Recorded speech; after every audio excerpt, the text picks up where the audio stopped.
So good morning या कहूँ good evening everyone, you are welcome to my YouTube channel.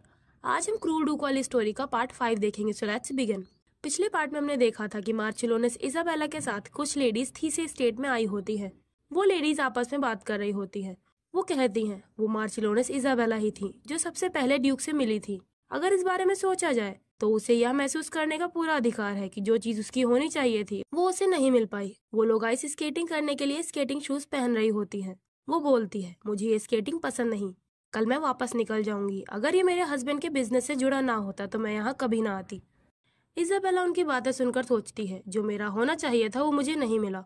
वो Chloe और Damian को साथ में आइस पर स्केटिंग करता हुआ देखती है, जहाँ क्लोए की स्केटिंग चेयर पर बैठी होती है और डैमियन ने उसे पकड़ रखा होता है। इजाबेला सोचती है ये तो बस मन का वहम है, मैं किसी चीज को आसानी से अपने हाथों से चले जाने देने का इरादा नहीं रखती। सभी लोग आइस पर स्केटिंग करने लगते हैं। डैमियन क्लोए से कहता है आज का मौसम कितना सुहावना है। तो क्लोए, क्या तुम इन लेडीज के बीच भी दुश्मनी का मजा ले रही हो? क्लोए बोलती है आपकी बदौलत सब कुछ ढंग से चल रहा है। डैमियन कहता है इजाबेला को छोड़कर मैंने कभी नहीं सोचा था कि तुम खुद को आसानी से हारने दोगी, लेकिन तुमने मेरी उम्मीदों को पार कर दिया। क्लोए बोलती है क्या आपको ये सिचुएशन मजेदार लगती है? डैमियन बोलता है वैसे ऐसा कोई कारण नहीं कि मुझे ये मजेदार ना लगे माई लेडी। क्लोए बोलती है अगर मैं सर्वेंट्स के सामने आपकी बेइज्जती होने देती तो मैं एक डचेस के तौर पर अपने सारे अधिकार खो देती, और अगर ऐसा हुआ तो मुझे मालूम है कि इससे आप पर और थीसे हाउस पर बेशक बुरा असर पड़ता। इसीलिए मैं उन लेडीज के बीच चुपचाप नहीं खड़ी रह सकी। मैंने तो बस एक डचेस होने का फर्ज निभाया है जिस पर आप हमेशा से जोर देते हैं योर ग्रेस। डैमियन बोलता है माई वाइफ, क्या तुम मुझसे नाराज नहीं हो? क्लोए कहती है अगर मैं आपसे नाराज रहूं ही तो भी मैं इतनी बेवकूफ नहीं कि इसके बारे में आपको बता दूं। डैमियन पूछता है अच्छा, पर ऐसा क्यों? क्लोए बोलती है क्योंकि इस वक्त आपके हाथों में मेरी जिंदगी है। मैं आपको इस बारे में बताकर किसी बर्फ से जमी हुई झील में नहीं गिरना चाहती। डैमियन हंसते हुए बोलता है ऐसा कोई नहीं है क्लोए जो तुम्हारे जितना मुझे खुश कर पाता हो। इस पर क्लोए कुछ नहीं बोलती। डैमियन को उन आई हुई लेडीज में से एक का हस्बैंड बात करने के लिए बुलाता है। डैमियन उससे कहता है मैं अपनी पत्नी को लंबे वक्त के लिए अकेला नहीं छोड़ सकता, इसीलिए तुम्हें जो कहना है जल्दी कहो। वो आदमी कहता है योर ग्रेस, मैं अपनी पत्नी के बुरे व्यवहार पर आपसे माफी मांगना चाहता हूँ। डैमियन बोलता है क्या तुम सिर्फ यही बताने के लिए मुझसे मिलना चाहते थे? वो आदमी बोलता है प्लीज मुझे माफ कर दीजिए योर ग्रेस। क्लोए अकेले ही उस स्केटिंग चेयर पर बैठी होती है। डैमियन उसे देखकर मन में बोलता है इस समय तुम क्या सोच रही हो क्लोए? अगर मैं ये जान पाता कि तुम्हारे दिमाग में क्या चल रहा है तो क्या इससे मेरी बढ़ती हुई प्यास खत्म हो जाएगी? मैं जानना चाहता हूँ कि तुम्हें ये दुनिया कैसी दिखती है। मैं तुम्हारे हर पहलू को जानना चाहता हूँ और तुम्हारे दिमाग को समझना चाहता हूँ। मैं चाहता हूँ कि तुम्हारी आंखें सिर्फ मुझे देखें और इस दुनिया में सिर्फ मैं ही तुम्हारी नजरों में मौजूद रहूँ। वैसे मैं ये क्या महसूस कर रहा हूँ? वो सोचता है कहीं ऐसा तो नहीं कि मैं चाहता हूँ कि क्लोए मुझे चाहने लगे, लेकिन मैं डैमियन वन थी से क्लोए से खुद के लिए प्यार पाने की इच्छा करने लगा हूँ। ये सोचकर डैमियन ब्लश करने लगता है। वो बोलता है क्या मैं पागल हो गया हूँ? तो यहाँ हमें ये पता चलता है कि ड्यूक डैमियन थी से सच में क्लोए से प्यार करता है, पर लगता है इसके प्यार करने का अंदाज काफी खतरनाक किस्म का है। डैमियन उस आदमी से कहता है सुनो लॉर्ड स्पेंसर, अगर तुम माफी चाहते हो तो तुम अपनी पत्नी से बोलो कि वो सीधे डचेस से माफी मांगे। तुम इन मामूली बातों में मेरा वक्त बर्बाद मत करो। इससे पहले कि कोई मेरी प्यारी पत्नी क्लोए के खिलाफ कोई साजिश करे, मुझे यहाँ से जाना होगा। डैमियन वहाँ से जाने लगता है। तभी वहाँ की लेडीज चिल्लाने लगती हैं अरे नहीं योर ग्रेस, लेडी थी से खतरे में है। किसी ने क्लोए की स्केटिंग चेयर को धक्का दे दिया होता है जिससे वो जमी हुई झील में गिर जाती है। क्लोए बाहर निकलने की कोशिश करती है, तभी बर्फ टूट जाती है और वो झील में गिर जाती है। क्लोए डूब रही होती है। वो सोचती है ये क्या हो रहा है? ये पानी बहुत ठंडा है, मैं सांस नहीं ले पा रही। क्या मैं सच में ऐसे ही मर जाऊंगी? अगर मैं सच में ऐसे ही मरने वाली हूँ तो मैं एक बार उन्हें देखना चाहूंगी। वो अपने डैड लॉर्ड वर्डियर, एलिस और गिल्स को याद करती है। उसे डैमियन का चेहरा भी याद आने लगता है। क्लोए बेहोश हो जाती है। तभी वहाँ डैमियन आकर उसे पानी से बाहर निकाल लेता है। वो चेहरे से काफी डरा हुआ लग रहा होता है। वो गुस्से में इस साजिश को करने वाले इंसान के बारे में सोचने लगता है। देर शाम तक क्लोए को होश आता है। डॉक्टर बोलते हैं आपको आराम की काफी ज्यादा जरूरत है डचेस। ये तो अच्छा हुआ कि ड्यूक तुरंत बिना देरी किए आपको बचाने के लिए पानी में कूद गए। अगर उन्होंने जरा सी भी देरी की होती तो इससे आपको बहुत परेशानी हो सकती थी। मेट बोलती है मैं बहुत खुश हूँ कि आप सही सलामत है माई लेडी। क्लोए सोचती है स्केटिंग चेयर अपने आप नहीं चल सकती, यानी इसका मतलब एक ही है, किसी ने जानबूझकर मुझे धक्का दिया था। वैसे ये अंदाजा लगाना मुश्किल नहीं कि ये किसका काम है।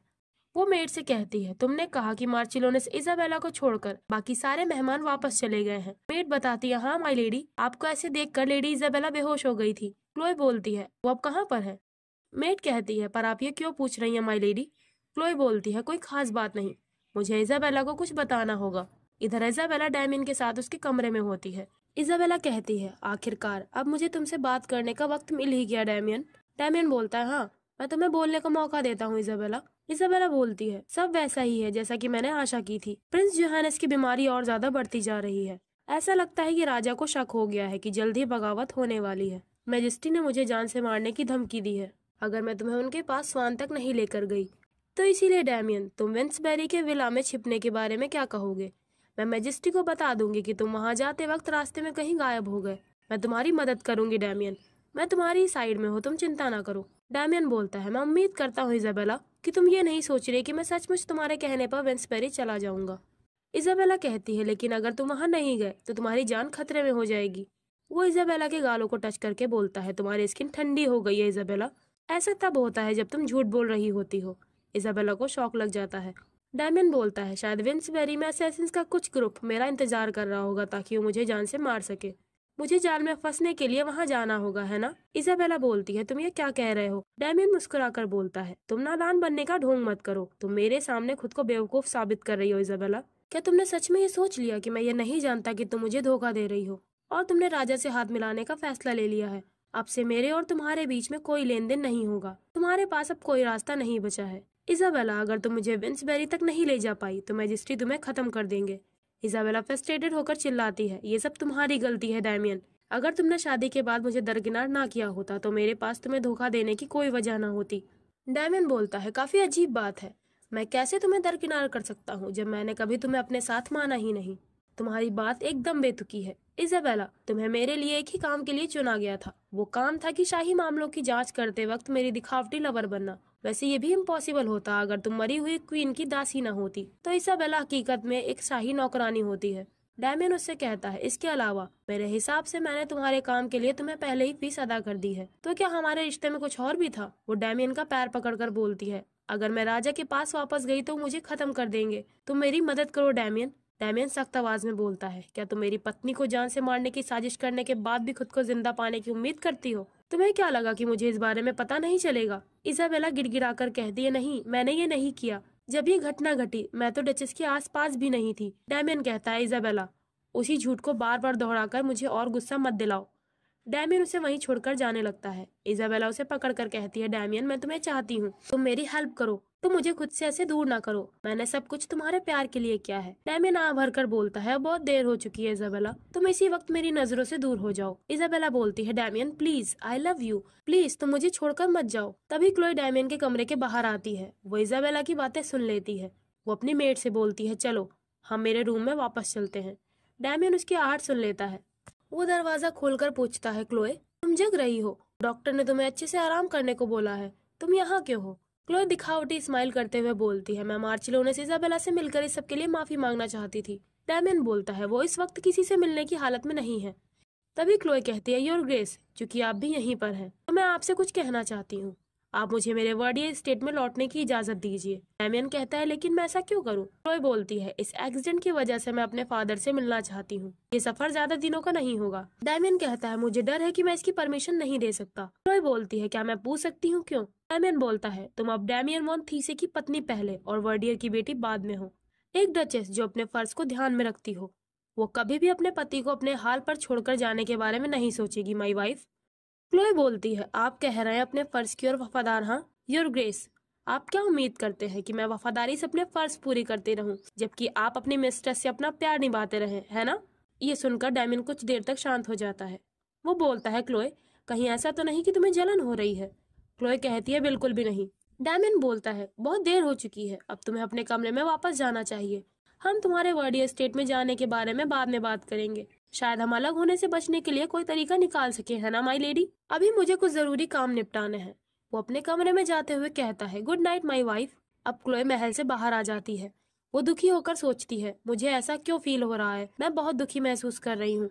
मैंने ये शादी ये जानते हुए की थी कि ये आदमी किस तरह का है। मैंने खुद से ये वादा किया था कि मैं उनकी प्राइवेट लाइफ से कोई ताल्लुकात नहीं रखूंगी, लेकिन फिर भी अब ऐसा क्यों हो रहा है? क्या मैंने उनसे आशा लगा रखी थी? वो रोते हुए सोचती है, मैं यहाँ से भागना चाहती हूँ। अगर ये पॉसिबल होता तो मैं एक पल में अपने घर लौट जाती। मैं यहाँ बिल्कुल भी नहीं रहना चाहती हूँ। रात में क्लोए परेशान होकर गिल्स से मिलने उसके कमरे में आ जाती है। गिल्स उसे चाय सर्व करता है। क्लोए कहती है, गिल्स तुम मेरे यहाँ अचानक आने से चौंक गए होगे, है ना? गिल्स बोलता है, क्या कुछ हुआ है माय लेडी?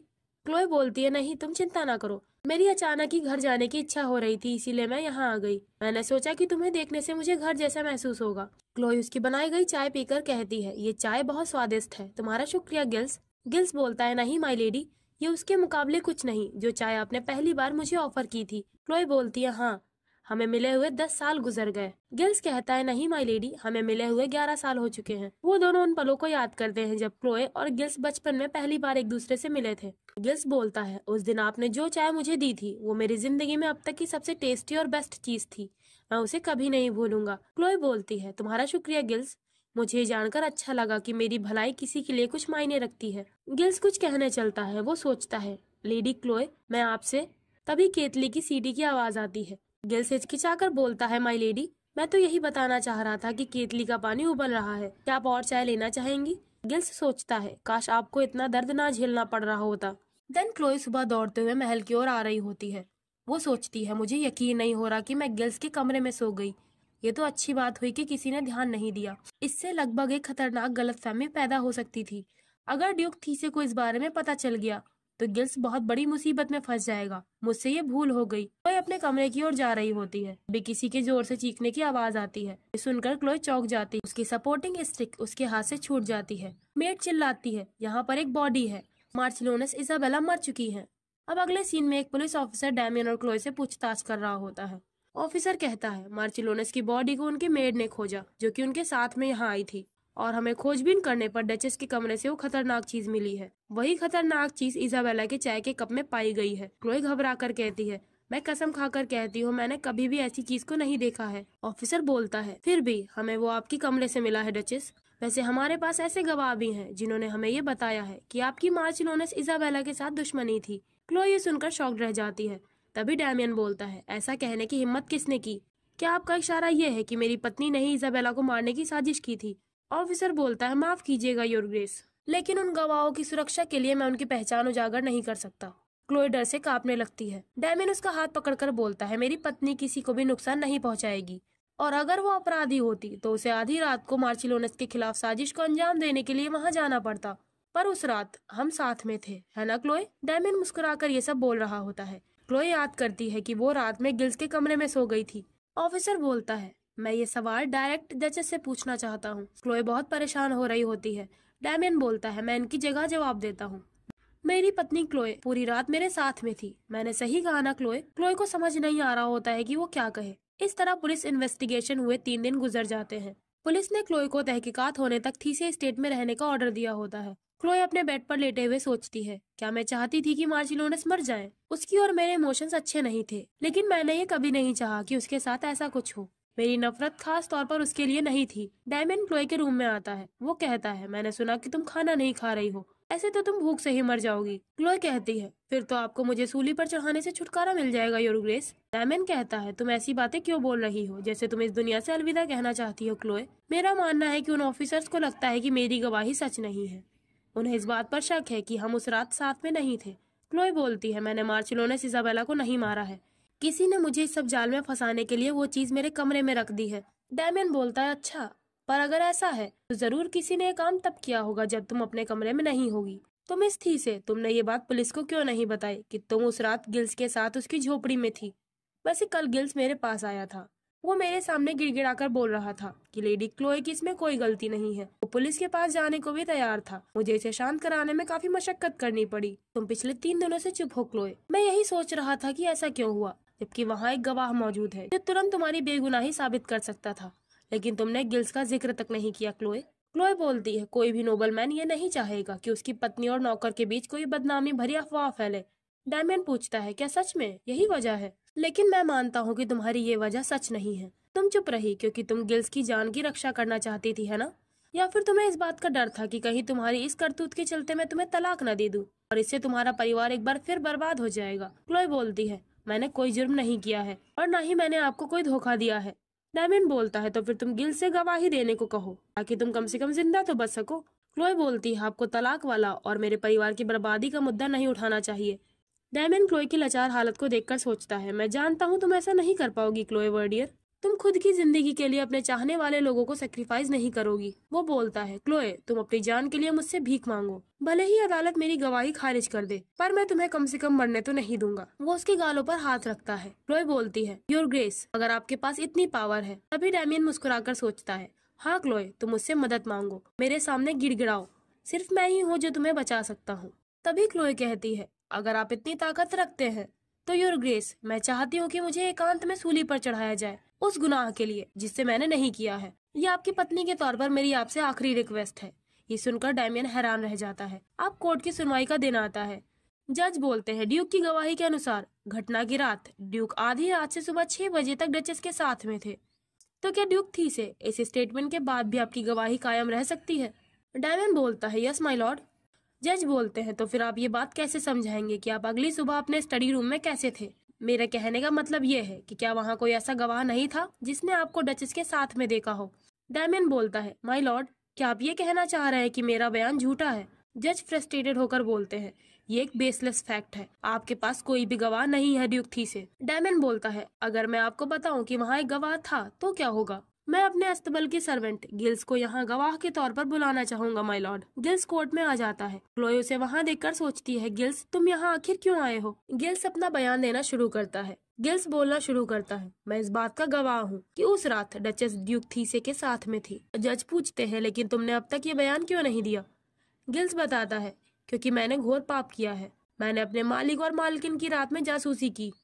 पूरा दिन मेहमानों की खातिरदारी में बिजी रहने से मैं काफी थक गया था और मुझे नींद नहीं आ रही थी। तभी मैं कुछ आवाजें सुनकर बाहर निकला। मैंने देखा कि ड्यूक थीसे और डचेस आपस में झगड़ रहे थे। ये झगड़ा मार्चिलोनस इजाबेला के ड्यूक के साथ में होने की गलतफहमी की वजह से हो रहा था। हालांकि उनकी बहस जल्दी खत्म हो गई और वो दोनों स्टोर हाउस की ओर जाने लगे। मैंने उन्हें एक साथ देखने का जुर्म किया है। जज बोलते हैं, तुम अभी तक क्यों चुप रहे? क्या तुम केवल इस छोटे से गुनाह को छिपाने के लिए चुप रहे थे? डैमियन बोलता है, हमारे यहाँ गिल्स जैसे सर्वेंट के लिए इस तरह के अपराध भी उनकी रोजी रोटी छीन सकते हैं। ये मामला खत्म होते ही मैं खुद गिल्स से इस जासूसी वाले गुनाह के लिए निपट लूंगा। क्लोए परेशान होकर सोचती है, ये सब ड्यूक का प्लान होगा। गिल्स, तुम्हें नहीं मालूम कि ऐसे झूठ से तुम मुसीबत में पड़ सकते हो। जज आंख भरकर बोलते हैं, ऐसे तो इसका फैसला नहीं लिया जा सकता, इसीलिए मैं इस केस को 10 दिनों तक टालता हूँ। डैमियन गुस्से से बोलता है, क्या 10 दिन? आप 10 दिनों तक मेरी पत्नी को ठंडे जेल की कोठरी में कैद रखना चाहते हैं? क्या इस ठंड की वजह से आपका दिमाग भी फिर गया है माय लॉर्ड? जज चिल्लाते हैं, ड्यूक थी से आप ये मत भूलिए कि मुझे यहाँ पर खुद मैजिस्ट्री ने भेजा है। डैमियन अपने पास से कोई चीज निकालते हुए कहता है, अरे अरे, मैंने सोचा था कि मैं मैजिस्ट्री के जज से ढंग से पेश आऊंगा, लेकिन अब मुझसे सब्र नहीं हो रहा। वो एक सुनहरी बटन दिखाकर बोलता है, हाउस थीसे के शाही डॉक्टर को मार्चिलोनस के मुंह से ये मिला। ये बटन खास तौर पर शाही सर्वेंट के कपड़ों के लिए इस्तेमाल किया जाता है। मैंने शाही परिवार के हित को देखते हुए अपने डॉक्टर को चुप रहने को कहा है। अगर मेरी पत्नी के खिलाफ कोई साजिश की जा रही है तो मैं चुप नहीं बैठूंगा।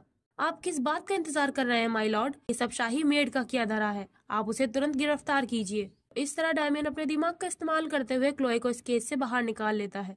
अब 10 दिन बीत जाते हैं। क्लोए अपने कमरे में बैठी होती है। उसके कमरे के बाहर मेड्स आपस में बात कर रही होती है। मैंने सुना है कि राजा ने ड्यूक थीसे को मारने के लिए मार्चिलोनस इजाबेला का इस्तेमाल किया था और फिर लेडी थीसे पर उनको मारने का झूठा अपराध लगाया गया। लोग कहते हैं कि प्रिंस जोहानिस दिमागी रूप से बीमार है। क्या इसीलिए शाही परिवार ड्यूक थीसे से डर रहा है? इस सब के बावजूद हमारे ड्यूक बिल्कुल भी नहीं हिचकिचाए और वो तुरंत ही डचेस के सपोर्ट में खड़े हो गए। ड्यूक सच में काफी रोमांटिक है। अब आधी रात के वक्त क्लोए डैमियन के कमरे में आती है। डैमियन बोलता है, आज मैंने तुम्हें यहाँ नहीं बुलाया है। क्लोए कहती है, आप थके हुए लग रहे हैं योर ग्रेस। डैमियन बोलता है, मेरी थकान तुम्हारे मुकाबले में कुछ भी नहीं है। वैसे तुम खड़ी मत रहो, आओ यहाँ बैठ जाओ क्लोए। क्लोए कहती है, काफी देर हो चुकी है, क्या मैं आपके लिए चाय लेकर आऊँ? डैमियन बोलता है, मैं इतनी रात को चाय की जगह वाइन पीना ज्यादा बेहतर समझूंगा। क्लोए बोलती है, योर ग्रेस, मुझे आपको कुछ बताना है। डैमियन अपनी किताब बंद करके बोलता है, क्या तुम वर्डियर राज लौटने की रिक्वेस्ट लेकर आई हो? वैसे मैं अभी काफी थका हुआ हूँ, तुम कल आना।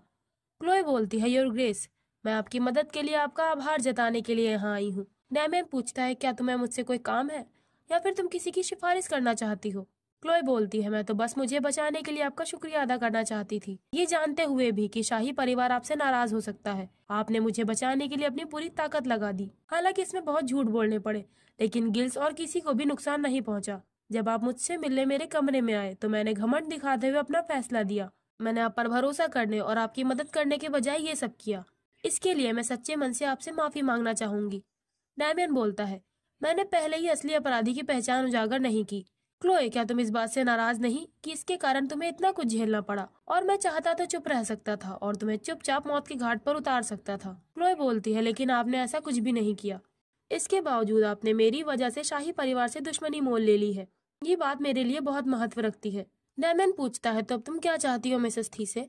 क्लोए बोलती है, जिस तरह आपने मेरे हस्बैंड होने का फर्ज पूरी शिद्दत से निभाया है, मैं भी आपकी पत्नी और एक डचेस होने के तौर पर पूरे मन से आपकी सेवा करूंगी। डायमंड बोलता है, यानी अभी तक तुमने डचेस के तौर पर जो भी काम किए वो तुमने सच्चे मन से नहीं किया था, है ना? क्लोए पूछती है, योर ग्रेस, मैं ये जानना चाहती हूँ कि अभी तक आपने सही मायनों में हमारी शादी को पूरा क्यों नहीं किया? डायमंड कहता है, ये कैसा सवाल है? मैं अपनी ताकत का इस्तेमाल इतने नीचे गिरने के लिए नहीं करूंगा। एक ऐसी औरत को पाना जो मेरी और नफरत के अलावा किसी नजरों से नहीं देखती। यहाँ डैमियन क्लोए की बात कर रहा होता है।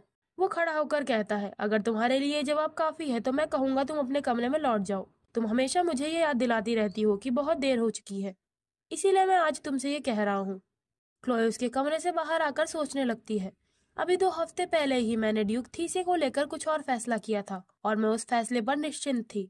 मैं ड्यूक थीसे को एक असभ्य, घमंडी और मतलबी इंसान समझती थी। हमारी पहली मुलाकात के बाद से वो बिल्कुल भी नहीं बदले हैं। वो मुझे हमेशा ही कोल्ड और जल्लाद की तरह लगे हैं। तो फिर मुझे ऐसा क्यों फील हो रहा है कि उनकी और मेरी नाराजगी अब खत्म हो रही है? उनमें ऐसी क्या बात थी जो मुझे नापसंद थी? क्या वो अब मुझे अच्छे लगने लगे हैं? मुझे लगा कि उनकी और मेरी फीलिंग्स खत्म हो गई है। आज मैं यहाँ उनके पास सिर्फ अपना आभार जताने के लिए नहीं आई थी। वो दोबारा डैमियन के रूम का दरवाजा खटखटाती है। डैमियन बाहर निकलता है। डैमियन के सामने आते ही वो उसे गले लगा लेती है। क्लोए डैमियन की पत्नी होने के तौर पर उसके सामने खुद को सरेंडर कर देती है। वो बोलती है, मैं आपसे नफरत नहीं करती हूँ योर ग्रेस। डैमियन सोचता है, क्लोए तुम केवल बदनसीब हो। तो अब हम उस रात का सीन देखते हैं जब मार्चिलोनेस इजाबेला की मौत हुई थी। भोर के वक्त डैमियन लॉर्ड वेइस के साथ अपने स्टडी रूम में होता है। लॉर्ड वेइस डैमियन के पास आकर बोलते हैं, लेडी इजाबेला मर चुकी है। लगता है शाही महल आपके कहने पर जंग का ऐलान करना चाहता है योर ग्रेस। डैमियन बोलता है, सचमुच? उन्होंने मुझ पर कड़ी नजर रखने के लिए इजाबेला को यहाँ भेजा था। लॉर्ड वेइस बोलते हैं, वो शाही मेड जिसे इजाबेला महल से अपने साथ लेकर आई थी, उसी ने उन्हें मार डाला है, लेकिन इसे साबित करने के लिए हमारे पास कोई सबूत नहीं है। इजाबेला को खतरनाक चीज पिलाई गई। अगर हमारे पास सबूत हो तो हम इसका फायदा उठा सकते हैं। डैमियन बोलता है, अगर हमारे पास कोई सबूत नहीं है तो हमें सबूत बनाने होंगे। जाकर डॉक्टर को यहाँ लेकर आओ और हम न्यूज़पेपर रेडवेल पर छपवा देंगे कि शाही परिवार ने एक रखैल इजाबेला का इस्तेमाल करके ड्यूक थीसे पर जासूसी करने की कोशिश की, पर जब वो किसी काम की नहीं रही तो उसे निकालकर फेंक दिया गया। क्योंकि ये सब राजा का किया धरा है, तो इसीलिए ये जरूरी है कि मैं भी उन्हें उन्हीं के अंदाज में जवाब दूं। वो अपने रूम की खिड़की से बाहर देखता है जहाँ क्लोए दौड़ते हुए गिल्स के कमरे से लौटकर महल में आ रही होती है। डैमियन कंबल देखकर जान जाता है कि वो रात में गिल्स के पास थी। डैमियन सोचता है, क्लोए वर्डियर, मुझे तुम्हारे साथ क्या करना चाहिए? डैमियन बोलता है, लॉर्ड वेइस, आप मुझे मेरी और अपनी वफादारी की शपथ का कारण याद दिलाइए। लॉर्ड वेइस बोलते हैं, ये जंग के मैदान में आपके द्वारा मेरी जान बचाए जाने की वजह से है। इसी कारण से मैं आपकी ओर वफादार हूँ your grace. Damian evil smile के साथ बोलता है, मैंने तुम्हारी जान बचाई, हाँ? और लॉर्ड वेइस, क्या आपको लगता है कि एक औरत भी उसकी जान बचाने के लिए इसी तरह खुद को मेरा कर्जदार समझेगी? लगता है अब प्लान एक्सिक्यूट करने का वक्त आ गया है। लॉर्ड वेइस, तुम जाकर ये खतरनाक लिक्विड की शीशी क्लोए के कमरे में रखाओ। तो इस पूरे सीन से हमें ये पता चलता है कि क्लोए को अपने इस प्लान में फंसाकर बाद में उसका भरोसा और प्यार जीतना ये खुद डैमियन थीसे की ही साजिश थी। वो क्लोए को हर हाल में जीतना चाहता था। डैमियन असल में क्लोए को पसंद करता है, लेकिन उसका प्यार पाने का तरीका काफी टॉक्सिक और खतरनाक है।